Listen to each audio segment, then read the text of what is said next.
سلام کی روزے سلام ماں کے مزار چلا میں وعدہ نبھانے سلام ماں کے مزار میں تیرا دین بچاؤں گائے میرے نانا میں اپنا خون بہاؤں گائے میرے نانا حسین جاتے ہیں جنگ میں حسین جاتے ہیں جنگ میں سلام ماں کے مزار سلام کے روزے سلام ماں میری شریک سفر کے ساتھ چل اماں سفر پہ جاتا ہوں کپڑے میرے بدل اماں لباس گل سجا دے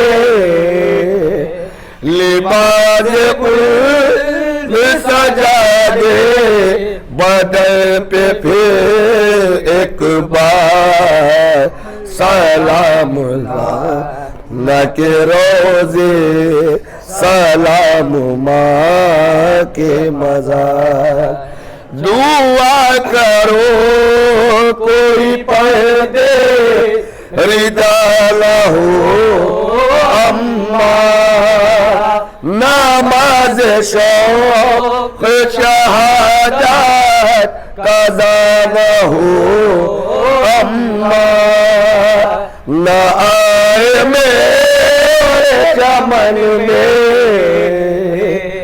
نہ آئے میرے چمن میں ستم کی گئے دو غبار سلام کے روزے سلام ماں کے دیے جلال کو نانا تمہارے روزے پہ ضرور آئے گی صبح ہر ایک شام و سحرے خدا کرے رہے روشن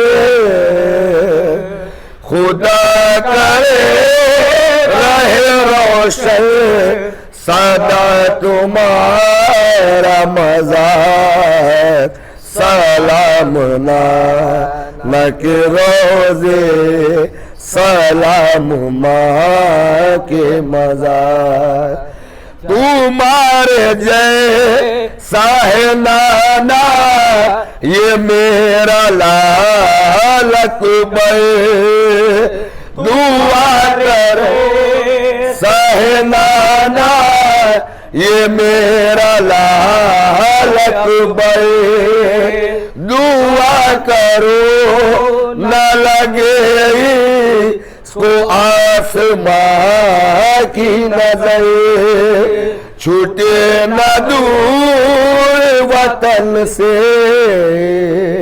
چھوٹے نہ دور وطن سے ہمارے دل کا قرار سلام کے روزے سلام ماں کے مزار چلا میں وعدہ نبھانے سلام ماں کے مزار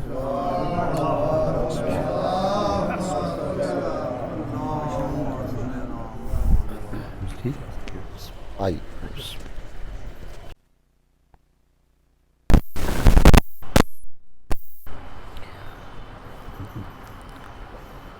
رحم اللہ من قرأ سورة الفاتحہ بسم اللہ الرحمن الرحیم الحمدللہ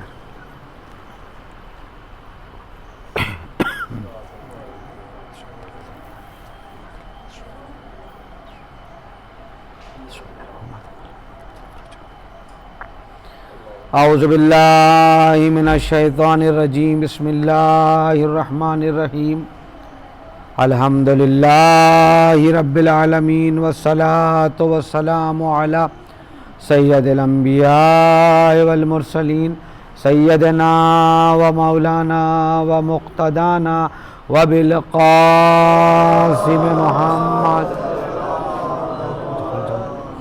خاتم النبیین وآلہ الطیبین الطاہرین المعصومین المظلومین اما بعد فقد قال اللہ تبارک و تعالی فی القرآن المجید والفرقان الحمید وهو اصدق الصادقین قولہ الحق بسم اللہ الرحمن الرحیم ان الدین عند اللہ الاسلام۔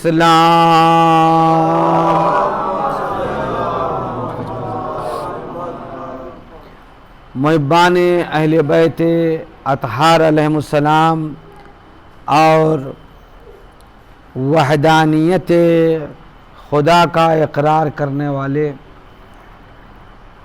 ارشاد الہی ہے ان الدین عند اللہ الاسلام، اللہ کے نزدیک تو بس دین اسلام ہے، اس کے علاوہ اور کوئی دین قبول نہیں ہے۔ خواہ انسان کتنا ہی اچھا عمل انجام دے، لیکن اگر وہ کسی دوسرے دین کے ذریعے آتا ہے اور پہنچتا ہے تو اس کی جزا اس دنیا میں تو مل جائے گی، لیکن وہ دین قابل قبول نہیں ہوگا، کیونکہ دین اسلام دین عشق الہی ہے، دین اسلام دین محبت ہے کہ امام محمد باقر علیہ السلام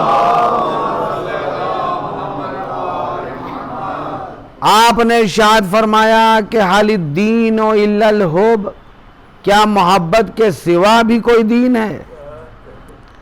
دین تو صرف اور صرف محبت ہے، تو جہاں دین اسلام کو دین محبت کہا جا رہا ہو وہاں تلوار کا کانسیپٹ آیا ہی کیسے؟ اس کا مطلب یہ ہے کہ دین اسلام تلوار کا دین نہیں ہے، دین اسلام کسی کو تکلیف پہنچانے کا دین نہیں ہے، دین اسلام کسی کو اذیت پہنچانے کا دین نہیں ہے۔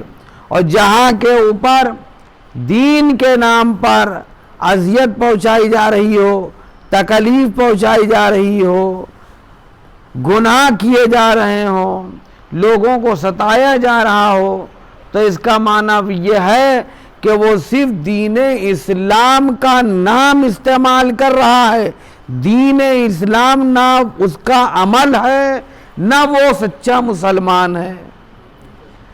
دین تو یہ کہتا ہے کہ تم سب کے سب ایک دوسرے سے محبت کرو، ایک دوسرے کے لیے ایثار و قربانی کرو،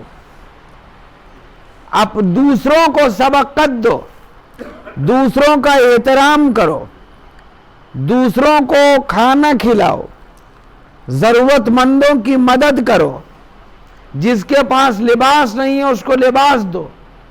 اسلام یہ نہیں کہتا کہ فقط مسلمانوں کو کھانا کھلاؤ، اسلام کہتا ہے کہ کوئی بھی ہو، کسی بھی مسلک کا ہو، کسی بھی ریجن کا رہنے والا ہو، کسی بھی زبان کا بولنے والا ہو، اگر وہ بھوکا ہے تو اسے کھانا کھلاؤ، اگر اس کے پاس لباس نہیں ہے تو اسے لباس دو، اگر اس کے پاس چھت نہیں ہے تو اس کے لیے چھت کا انتظام کرو۔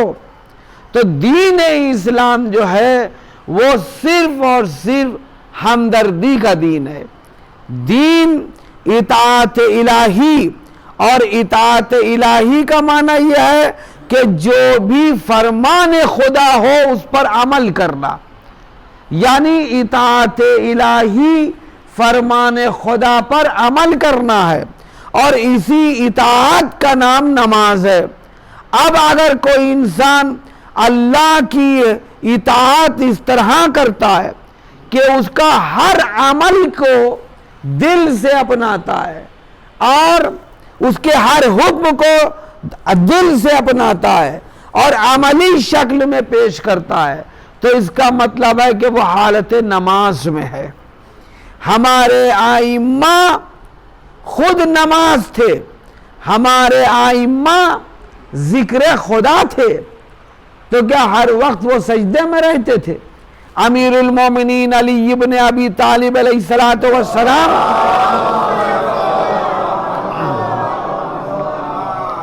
نماز صبح ادا کر رہے ہیں اور اس کے بعد کاندھے کے اوپر کدال یا پھڑوا ہے، لیے ہوئے کھیتوں کی طرف چلے جا رہے ہیں، تو کیا اب یہ عبادت نہ رہی؟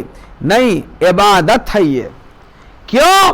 اب تک مسجد میں سر جھکانا عبادت تھا، اب آذوقہ فراہمی عبادت ہے۔ مسجد میں سر جھکانا بھی خدا کی خاطر ہے اور بچوں کے لیے اور گھر والوں کے لیے آذوقہ فراہمی کرنا بھی عبادت ہے، کیونکہ یہ اپنی مرضی سے نہیں کیا جا رہا ہے، یہ اللہ کے حکم سے ہے۔ تو ہر اللہ کے حکم پر اطاعت کا مظاہرہ کرنا، اسی کا نام نماز ہے، اسی کا نام ذکر الہی ہے، اسی کا نام جو ہے وہ مرضی معبود ہے کہ انسان کو اگر مرضی ملتی ہے، مرضی خدا، تو وہ اطاعت الہی کے ذریعے حاصل ہوتی ہے۔ یعنی عشق ہونا چاہیے، خدا سے عشق، پڑوسی سے محبت کرے، کس بنا کے اوپر؟ لالچ کی بنا پر نہیں، عشق الہی کی بنا پر۔ یو این او کا جو سیکریٹری تھا کوفی عنان، انہوں نے کہا کہ ہیومن ویلیوز لکھے گئے اور امیر المومنین علی ابن ابی طالب علیہ السلام کے بھی ہیومن ویلیوز ہیں، اقدار ایک ہیں سماجی اقدار جن کو دنیا کے مختلف مفکرین نے لکھا، اور کچھ اقدار وہ ہیں کہ جو اقدار علی کے نام سے مشہور ہیں۔ وہ کہتے یہ ہیں کہ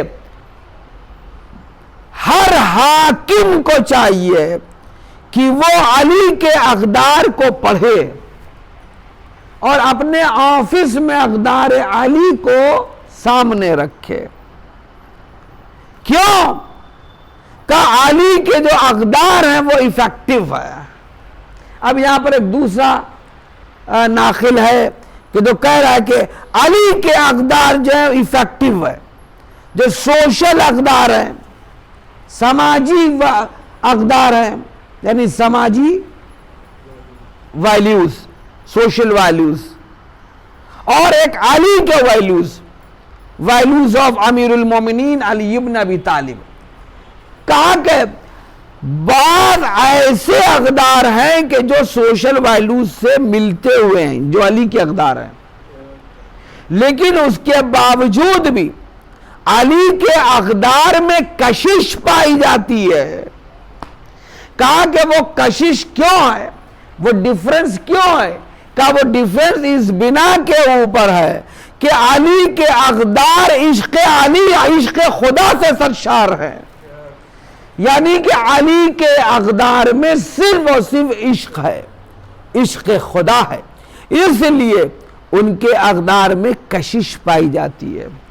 تو جہاں کے اوپر اقدار علی ہوں گے وہاں پر جذبہ ایثار و قربانی پایا جائے گا، وہ حسد نہیں ہوگا، وہ جلن نہیں ہوگی، وہاں ایک دوسرے کو دیکھ کر کے نفرت کی دیواریں نہیں کھڑی کی جائیں گی، نفرت کی دیواروں کو گرا دیا جائے گا۔ دیکھیے جناب ابراہیم بیٹے کی تمنا کر رہے ہیں، 100 سال تک جناب ابراہیم اللہ کی بارگاہ میں عبادت کرتے رہے اور دعا کرتے رہے، مالک مجھے ایک بیٹا دے دے، مجھے ایک بیٹا دے دے۔ 100 سال کے بعد اللہ نے ان کو اسماعیل جیسا حسین و جمیل بیٹا دیا، خوبصورت بیٹا، بے پناہ خوبصورت، بے پناہ، اتنا خوبصورت کہ اسماعیل اپنے بابا کی دمبیاں چرا رہے تھے تو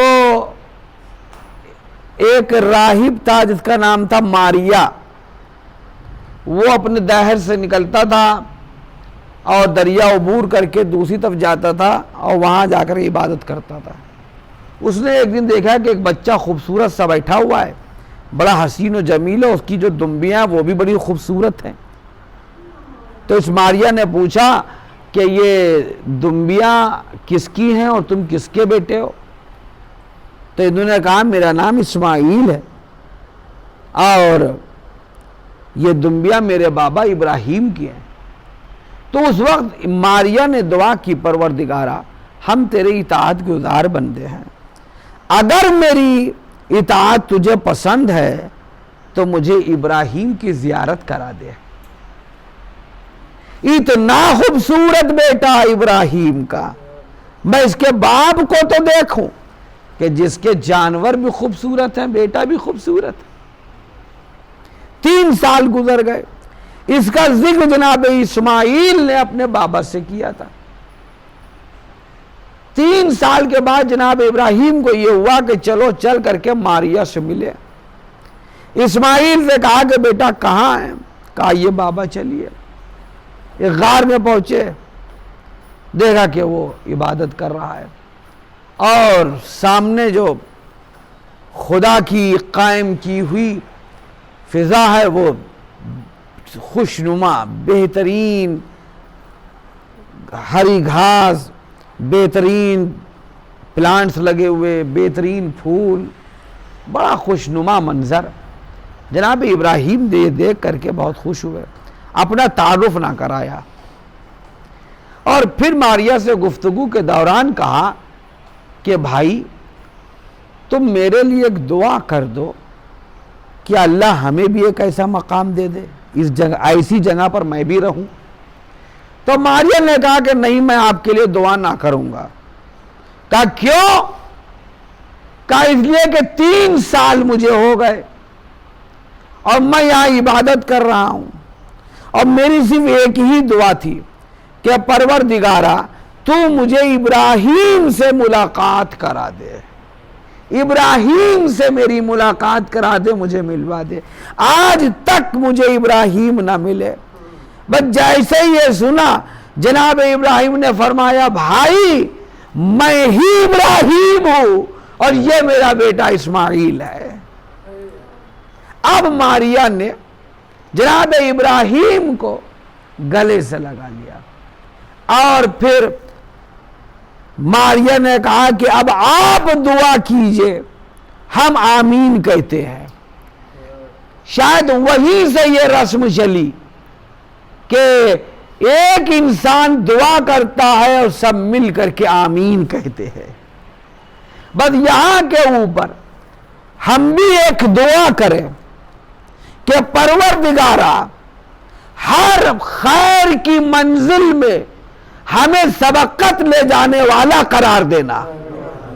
آپ سب آمین کہیں، ہم کو سبقت لے جانے والا قرار دے۔ اے میرے پروردگارا جس چیز میں تیری مرضی ہو بس ہمارے ذریعے سے وہی عمل انجام پائے۔ اے میرے معبود اگر مسجد میں صفائی کرنا تیری مرضی کے حصول کا ذریعہ ہے تو ہمیں اتنی طاقت دے کہ ہم امام باڑوں اور مساجد میں صفائی کر سکے۔ اے میرے معبود اگر فرش عزا کا بچھانا تیری نظر میں بلندی درجات کا سبب ہے تو ہم سب کو اور نوجوانوں کو فرش عزا کے بچھانے اور اٹھانے کی توفیق عطا فرما۔ ایک صلوات پڑھے بآواز بلند۔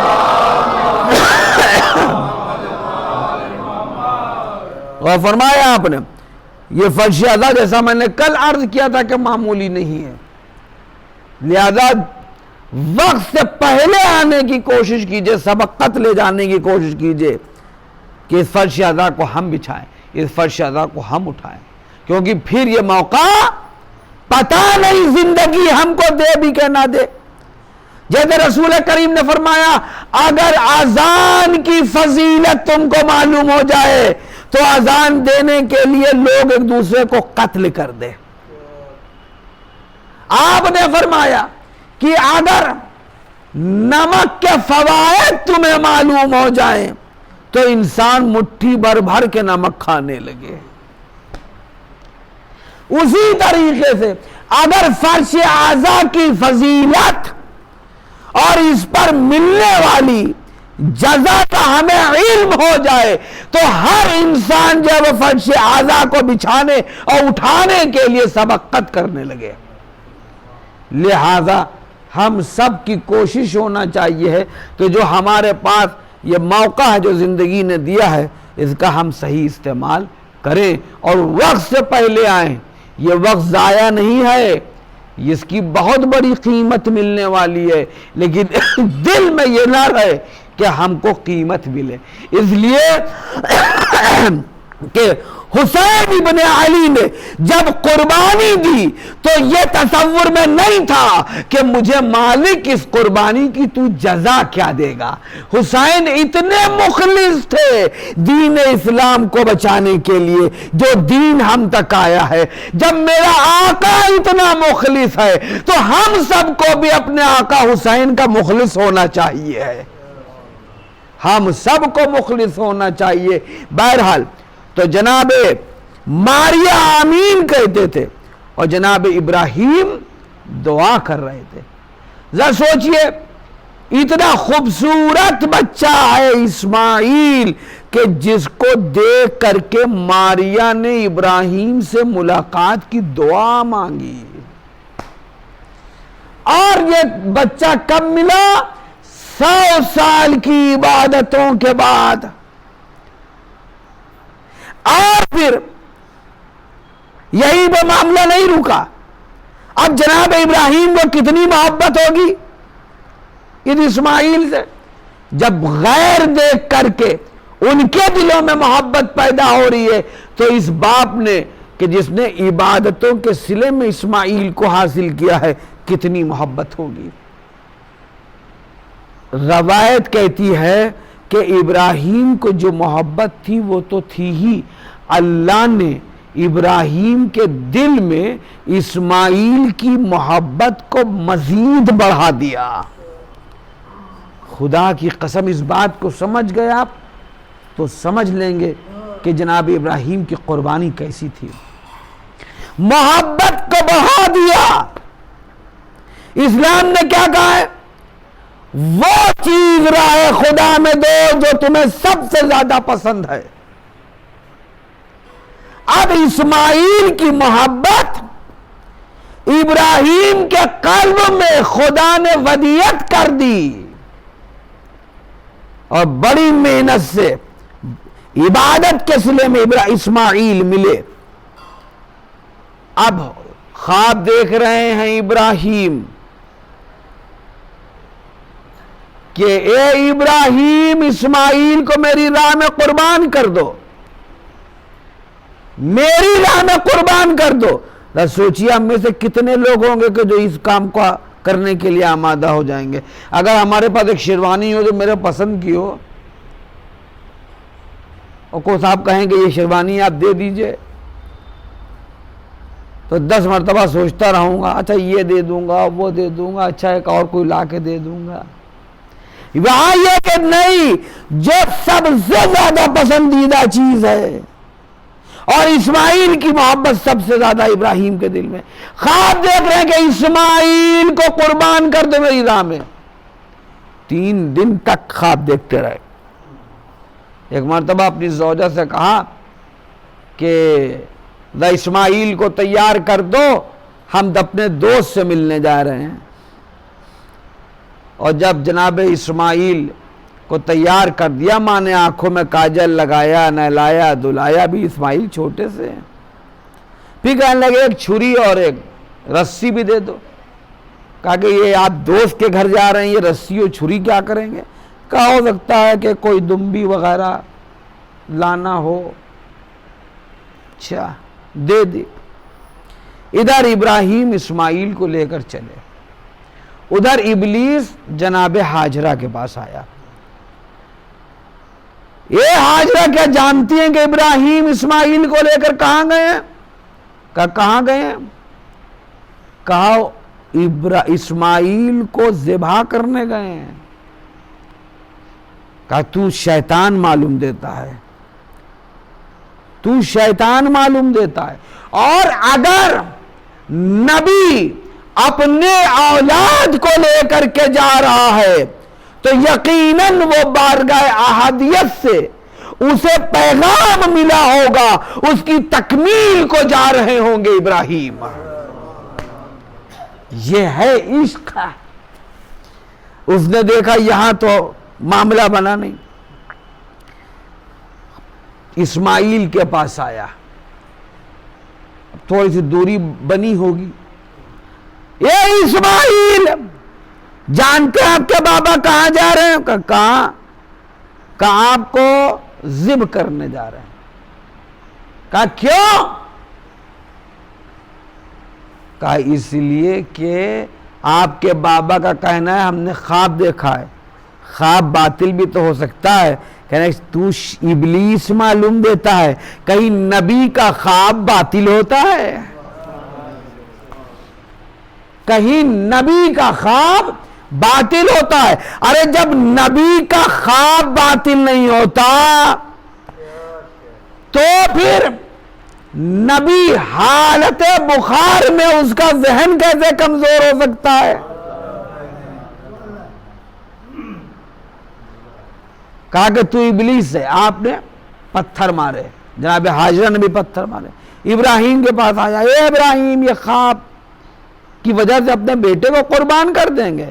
کہا کہ تو ابلیس ہے، ہم کو تو راہ خدا سے ہٹانا چاہتا ہے۔ آپ نے پتھر لے کر کے مارا۔ اسی کو کہا جاتا ہے کہ جو 3 شیطانوں کو مارتے ہیں حج کے دوران، تو یہ اسی کی یاد ہے، جناب ہاجرہ، جناب ابراہیم و اسماعیل کے۔ اور فرمایا میں کہ 3 مرتبہ پتھر کو پھینکتے ہیں ابلیس کی طرف۔ اچھا اب وہ ابلیس تو ہے نہیں، جب آپ پتھر مار رہے ہیں تو وہاں تو خود ہی پلر ہیں، 3 نشانیاں بنا دی گئی، ان پہ آپ پتھر مار رہے ہیں، ہے نا؟ کیا مطلب ہے یہ پتھر مارنے کا؟ پتھر اٹھا کے پتھر پہ مار رہے ہیں؟ نہیں، یہ جو پتھر مار رہے ہیں آپ، یہ اصلاً اس پر نہیں مار رہے ہیں، بلکہ اپنے نفسی شیطان پر مار رہے ہیں کہ کہیں ہم خواہشات کے دباؤ میں آ کر کے راہ خدا سے بہک نہ جائیں۔ نفسی شیطان کو مارنا ہے کہ کہیں ہم کو خواہشات و آرزویں وہاں کرنا لے جائیں۔ بہرحال جناب ابراہیم نے اسماعیل سے بیان کیا کہ بیٹا یہ مسئلہ ہے۔ کہا بابا آپ کو جو حکم دیا جا رہا ہے اسے پورا کیجئے، انشاءاللہ آپ مجھے من الصابرین میں سے پائیں گے۔ اور جب جناب ابراہیم منی میں پہنچ گئے تو اسماعیل کہہ رہے ہیں اے بابا میرے ہاتھ پاؤں کو باندھ دیجئے۔ دیکھیں یہ ہے منزل عشق ہے، ہاتھ پاؤں کو باندھ دیجئے تاکہ میرے خون کی چھینٹیں آپ کے کرتے پر نہ پڑنے پائیں، اس لیے کہ اگر میرے خون کی چھینٹیں آپ کے کرتے پر پڑی اور میری ماں نے دیکھا ہاجرہ نے، تو ہاجرہ میری ماں اس کو برداشت نہ کر سکے گی۔ اب اس جملے سے نہ سوچئے کہ اسماعیل جیسا نبی یہ جانتا ہے کہ اگر اولاد کے خون کے چھینٹے جو کرتے پر پڑے ہوئے ہو اس کو ایک ماں برداشت نہیں کر سکتی، تو علی اکبر کا خون جو حسین کے کرتے پر لگا ہوا تھا اس کو ام لیلہ نے کیسے برداشت کیا ہوگا، اور پھر خون حسین جو حسین کے لباس پر تھا اس کو فاطمہ نے کیسے برداشت کیا ہوگا۔ یہ نبی کہہ رہے۔ پھر کہا اسماعیل نے کہ بابا مجھے حالت سجدہ میں لٹا دیجئے، اس لیے کہ حالت سجدہ میں دی ہوئی قربانی عظیم ہوتی ہے، اور آپ ہماری طرف رخ بھی نہ کریں گے، کیونکہ ہم جب حالت سجدہ میں ہوں گے تو آپ چھری اطمینان سے چلا سکیں گے۔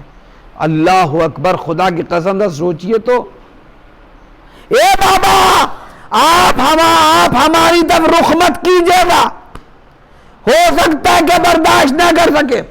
یہ قربانی ابراہیم و اسماعیل کی دلیل ہے، فقط اسماعیل کی قربانی نہیں، ایک باپ کی قربانی بھی، کہ اللہ کی راہ میں جناب روایت کہتی ہے کہ جناب ابراہیم نے چھری رکھ کر کے پورے زور سے چلا دی، لیکن وہ چھری جناب اسماعیل کے گلے پر چل نہیں رہی تھی۔ کہا بابا چھری چل نہیں رہی ہے، بیٹا کہہ رہا ہے بابا چھری چل نہیں رہی ہے۔ اسماعیل جناب ابراہیم کو تھوڑا سا یہ ہوا کہ کیا میری قربانی قبول نہیں ہو رہی ہے؟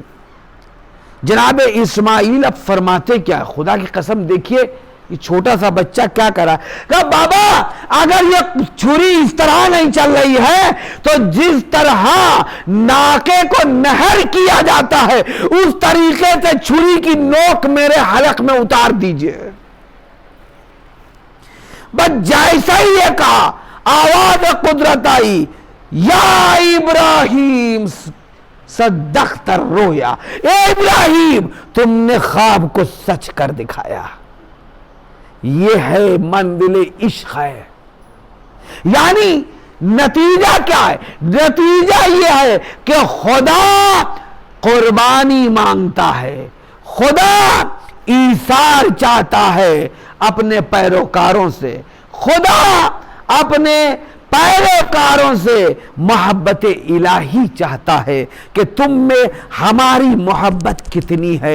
اطاعت اس بات کا نام نہیں ہے کہ نماز پڑھنے کے بعد ہم دل دکھانے پہنچ گئے اور ہم نے کہا کہ ہم نے نماز ادا کر لی، نہ اطاعت اس کا نام نہیں ہے کہ روزہ رکھنے کے بعد ہم دوسرے کی افطاری ہم نے تناول کر لی اور کہا میرا روزہ قابل قبول ہو گیا، ہم نے دن بھر روزہ تو رکھا اور کسی کو جا کر ستانے لگے۔ نہیں، اطاعت الہی کا معنی یہ ہے کہ جب تک زندگی ہے تب تک زندگی کا ہر لمحہ اطاعت الہی میں گزرنا چاہیے ہے، ہر لمحہ۔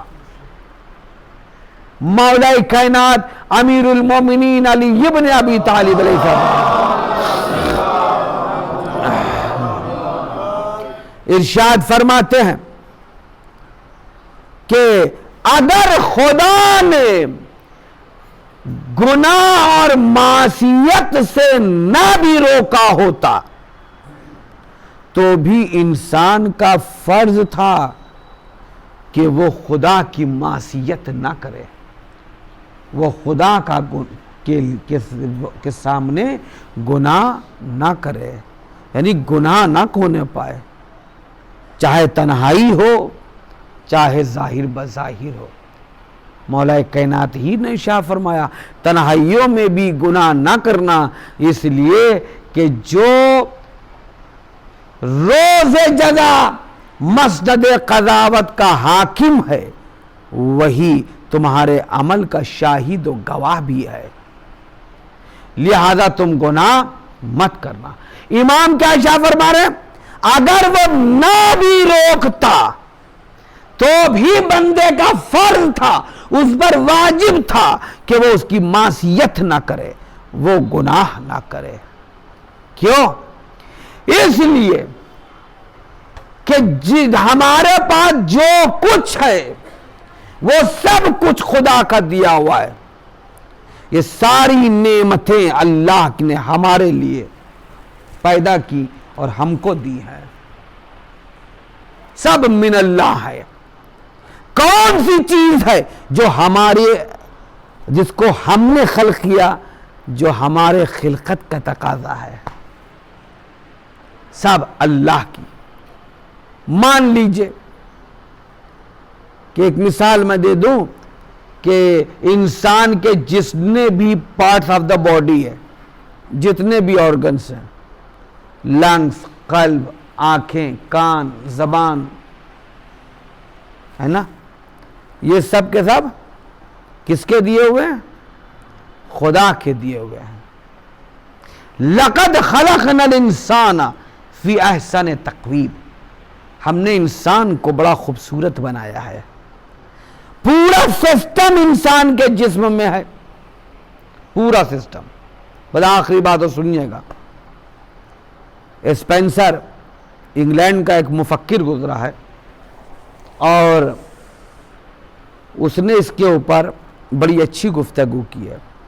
سوشل ڈارونزم سے اس نے اس تھیوری کو جو ہے وہ ڈرائیو کیا ہے.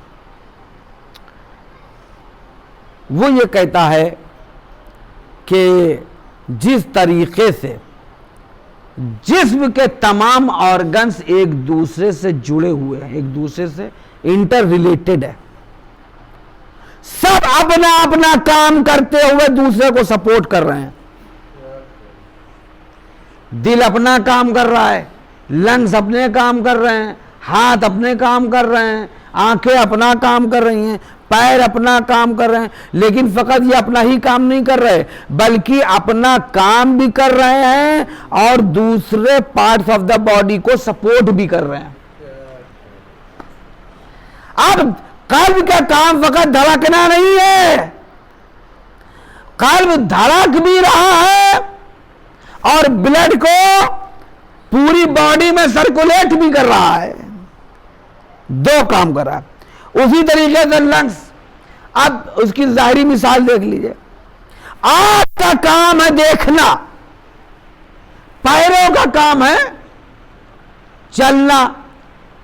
نہ چلنے کا تعلق دیکھنے سے ہے, نہ دیکھنے کا تعلق چلنے سے ہے, دونوں اپنا اپنا کام کر رہے ہیں.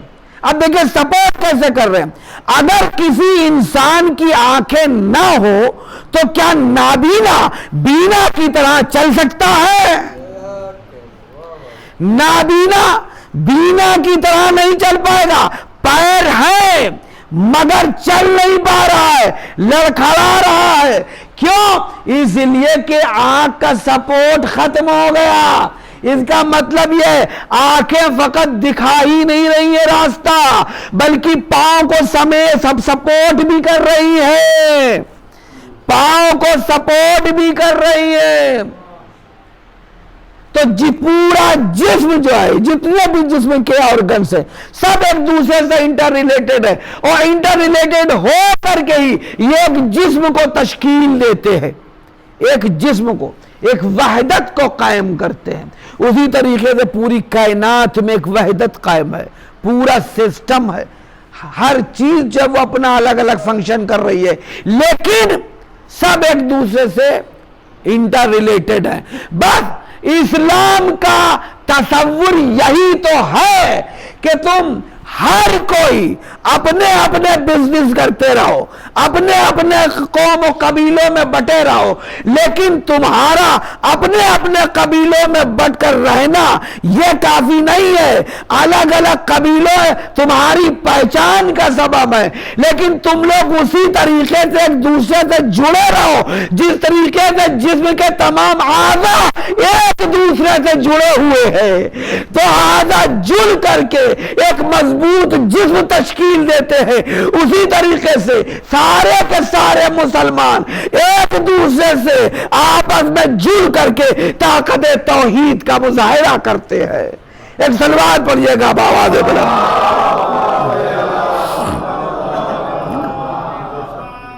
یہ حج کیا ہے؟ یہ حج کیا ہے؟ حج طاقت توحید کا مظاہرہ ہے, شان توحید کا مظاہرہ ہے حج. تو یہ جتنی چیزیں سب اللہ کی دی ہوئی, اس میں ہمارا کیا ہے؟ رحم مادر میں اس نے ہماری تصویر بنائی. یصورکم فی الارحام کیف یشاء. دیکھو تو اس نے تمہاری تصویر رحم مادر میں کیسی بنائی ہے, جیسی تم نے چاہی ویسی نہیں, جیسی تمہاری خدا نے چاہی ویسی بنا دی. ہر کوئی ایسا مصور جو بہتے ہوئے دریا کے اوپر وجود کے نقش و نگار ابھار دے, اس نے اپنی قدرت کا مظاہرہ کیا انسان کی خلقت کے ذریعے سے. دیکھو تو افلا تبصرون, وفی انفسکم افلا تبصرون، ہماری نشانیاں تو خود تمہارے وجود میں موجود ہیں، تم دیکھتے کیوں نہیں ہو؟ دیکھو کیسے ہم نے بہتے ہوئے دریا پر تمہاری تصویر کے نقش و نگار ابھارے ہیں، کتنا حسین تم کو بنایا ہے۔ ہے کوئی ایسا مصور کہ جو اندھیرے کے کینوس پر تمہارے روشن مقدر کی تصویر بنا رہا ہو؟ یہ خدا ہی تو ہے جس نے تمہارے روشن مقدر کی تصویر بنا دی ہے۔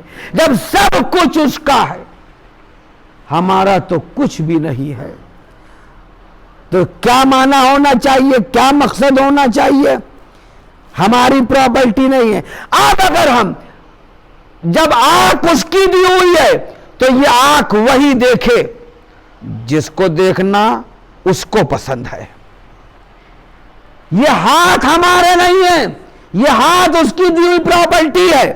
اس ہاتھ کا استعمال وہیں پر ہو جہاں پر وہ چاہتا ہے۔ مثلا اگر کوئی انسان آپ کے پاس اپنی امانت رکھے اور یہ وہ کہہ دے 10,000 روپے رکھے اور کہے کہ بھائی کوئی اگر یتیم مل جائے تو اس کے اوپر آپ خرچ کر دیجئے گا ورنہ اس کو محفوظ رکھیے گا، تب امین وہ ہوگا کہ جو اس کا صحیح استعمال کرے، اس کو یا تو یتیم پر خرچ کرے یا اس کو محفوظ رکھے۔ اس نے شرط لگائی ہے نا۔ اچھا اب اگر اسی 10,000 روپے کا استعمال جس نے رکھوائے ہیں اسی کے خلاف کرنے لگے تو کیا معنی ہوگا؟ کہ یہ غدار ہے، اس کو خائن ہے، خیانت کی ہے۔ اس نے امانت رکھوائی، اس نے خیانت کی، یا خود ہی اپنے اوپر استعمال کر لیا تو خیانت کی ہے۔ اب اگر خدا کہہ رہا ہے یہ دیکھو یہ نہ دیکھو، یہ کرو یہ نہ کرو، یہاں جاؤ وہاں نہ جاؤ، تو بھی ہم کو یہی کرنا ہوگا اگر ہمیں امین اس کی نعمتوں کا رہنا ہے۔ اور اگر ہم نے اپنی مرضی سے وہ دیکھا جو وہ نہیں چاہتا ہے کہ تم دیکھو، تو اس کا مطلب ہے کہ اس کے دی ہوئی نعمت میں ہم نے خیانت کی ہے۔ بس آخری جملہ سنیے اور پھر ربط مصائب ہے۔ یاد رکھیے اللہ نے انسان کو جو اعضاء و جوارح دیے ہیں یہ ٹولز ہے، ٹولز کیا ہے؟ ٹولز ہے۔ اور جو زندگی دی ہے، جو زندگی کی مہلت ہے وہ زرخیز زمین کی مانند ہے۔ یعنی اللہ چاہتا یہ ہے کہ ہمارے دیے ہوئے ٹول سے تم مہلت کی زرخیز زمین پر عمل صالح کی فصل کو پیدا کرو تاکہ ہم جنت میں تمہارا قصد تعمیر کروا دیں۔ صلوات و محمد علیہ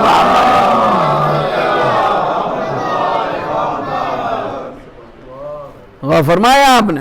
جو زندگی کی مہلت ہے وہ مہلت اصلاً زرخیز زمین کے مانند ہے، اس پر عمل کی کھیتی کرو تاکہ تمہارے لیے آخرت تیار ہو جائے۔ بس عزیزان محترم، یہی مولا علی کا فرمان ہے جس کا ایکسپلانیشن میں نے آپ کی خدمت میں پیش کر دیا۔ دیکھ لیجئے سرزمین کربلا کے اوپر ہر کوئی، ہر ناصر اس کوشش میں تھا کہ عاشور کا یہ دن اور اس دن کا کوئی لمحہ مس نہ ہونے پائے، ہمارے ہاتھ سے نکلنے نہ پائے۔ اب اس کو جناب عابس شاکری نے جو جملہ کہا ہے اس ذائل میں سنیے گا۔ عابس شاکری کہتے یہ ہے کہ آج یوم عاشور یہ دن پھر اب ہم کو نہ ملے گا، لہذا ہر بڑی سے بڑی اور ہر چھوٹی سے چھوٹی مصیبت میں میں اپنے کو ڈال دوں گا، چونکہ آج جتنی مصیبتوں کو برداشت کروں گا اتنا ہی درجات میں بلندی اور میری نصرت کا معیار بلند ہوتا چلا جائے گا اور چہرہ مشیت جھومنے لگے گا۔ لہذا آج عاشور کے دن ہم ایک لمحہ بھی جانے نہ دیں گے۔ کہاں اپنے کو ڈالنا ہے؟ مصیبتوں میں، پریشانیوں میں، بھوک ہے، پیاس ہے، تپتا ہوا ریگستان ہے، لیکن اپنے کو مصیبتوں میں ڈال رہے ہیں اور مسکرا رہے ہیں، کیونکہ پھر یہ دن نہیں ملے گا۔ اسی طرح ہم کو سمجھ لینا چاہیے ہے جس دن بھی ہماری زندگی کا چراغ گل ہو گیا پھر ہم کو عمل کا موقع نہ ملے گا، پھر وہ ہماری زندگی کا چیپٹر بند ہو جائے گا۔ ہاں عزاداروں، آج محرم کی 2 تاریخ ہو گئی اور آپ جانتے ہیں کہ سرزمین کربلا پر حسین کا کارواں پہنچ چکا ہے۔ 28 صفر کو حسین چلے ہیں۔ بیعت کا سوال ہوا تھا،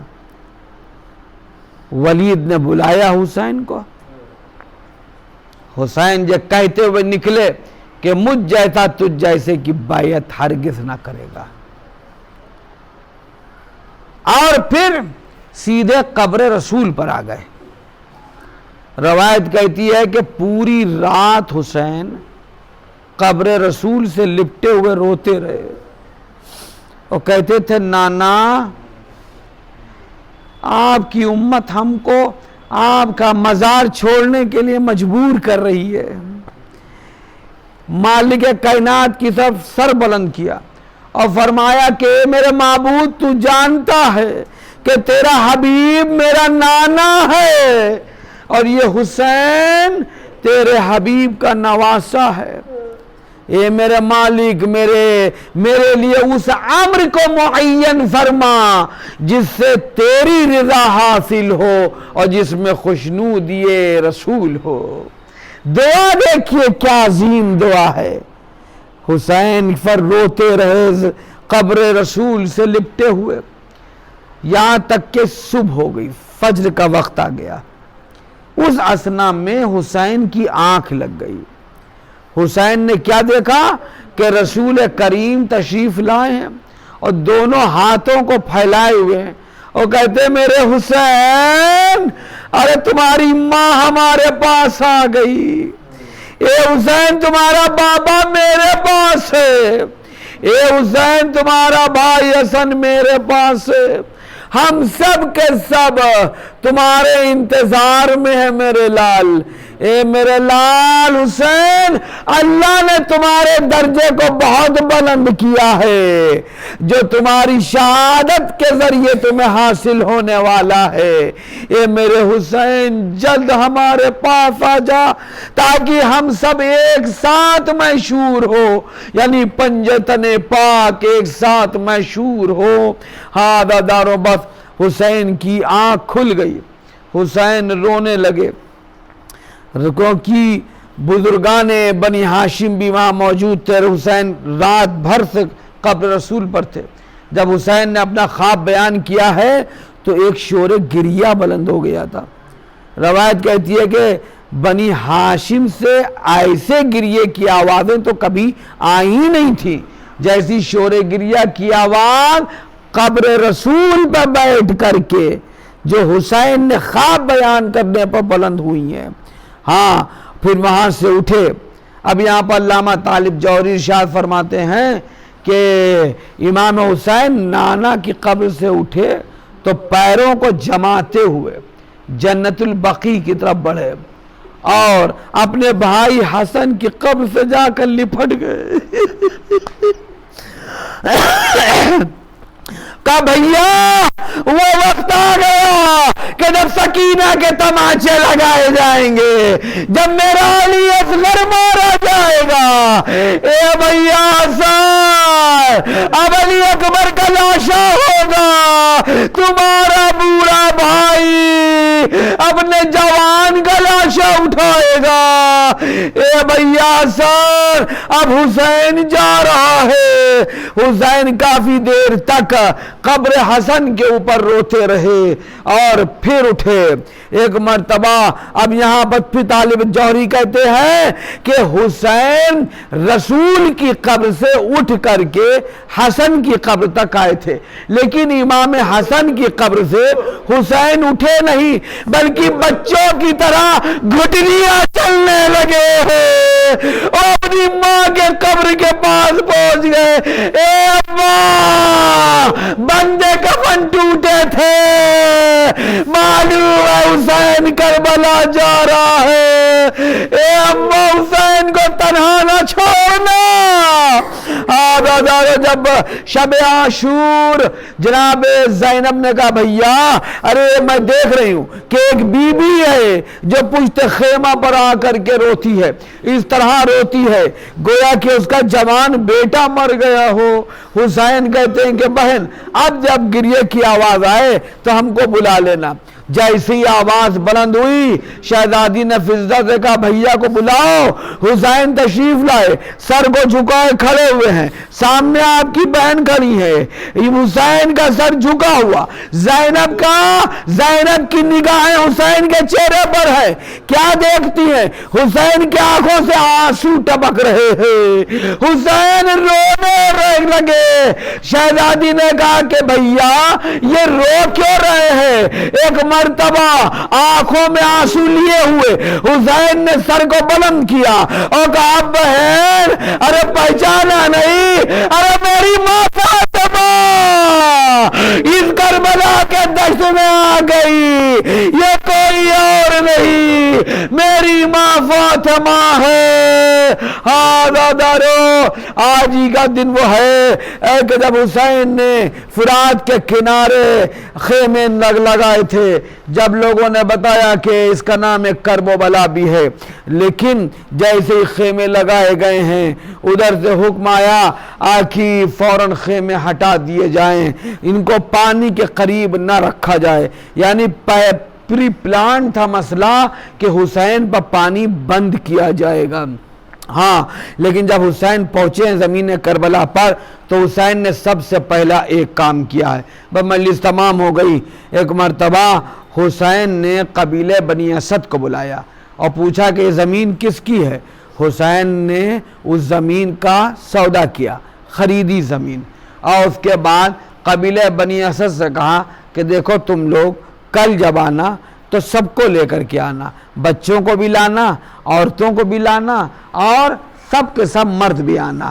بعض عزیزان محترم دوسرے دن سارے کے سارے بچے، خواتین، مرد سب حسین کے خیمے کی طرف چلے آ رہے ہیں اور حسین پشت خیمہ سے ٹیک لگائے کھڑے ہیں۔ اب جو حسین نے دیکھا تو چہرے پہ مسکراہٹ آ گئی۔ حسین آگے بڑھے، ایک مرتبہ مردوں سے کہا کہ تم ایک طرف ہو جاؤ، خواتین سے کہا تم ایک طرف حلقہ بناؤ، بچوں سے کہا کہ تم تیسری طرف حلقہ بنا لو، مردوں سے خطاب کیا کہ دیکھو یہ جو تم زمین دیکھ رہے ہو یہیں پر ہم قتل کیے جائیں گے، ہم مارے جائیں گے، ہماری قبریں یہیں بنائی جائیں گی اور پھر یہ زمین آباد ہوگی۔